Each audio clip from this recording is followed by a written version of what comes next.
kids, welcome to Asisa Kids YouTube channel. நம்ம இப்போ என்ன பார்க்க போறோம்னா கடலும் ராமனும் என்ற ஒரு ஸ்மால் ஸ்டோரி பார்க்க போறோம்.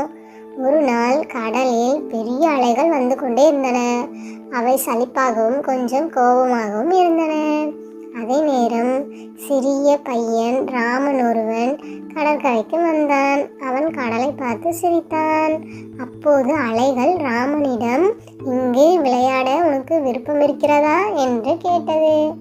ராமன் சிரித்தபடியே, ஆமாம், ஆனால் நாம் மரங்களை பாதுகாக்க வேண்டும், கடலும் சுத்தமாக இருக்க வேண்டியது முக்கியம்தானே என்று கூறினான். அலைகள் ஆச்சரியப்பட்டு, நீ நல்லா பேசுறியே, நாமும் இந்த பூமியை பாதுகாக்கணும் என்று கூறியது. அதன் பிறகு அலைகள் மெதுவாக வந்தது. ராமனும் கடலும் நல்ல நண்பர்களாகிவிட்டனர். இந்த கதையில் நம்ம என்ன தெரிஞ்சுக்கிறோம்? நாம் எல்லோருக்கும் மரியாதையும் மற்றும் நட்போடும் நடந்து கொண்டால் இந்த உலகம் ஒரு நல்ல இடமாக மாறும். இந்த வீடியோ பிடிச்சிருந்தா லைக் பண்ணுங்க, ஷேர் பண்ணுங்க, கமெண்ட் பண்ணுங்க. ஆசிசா கிட்ஸ் யூடியூப் சேனலை சப்ஸ்கிரைப் பண்ணுங்க. மறக்காம பெல் ஐகானை கிளிக் பண்ணுங்க.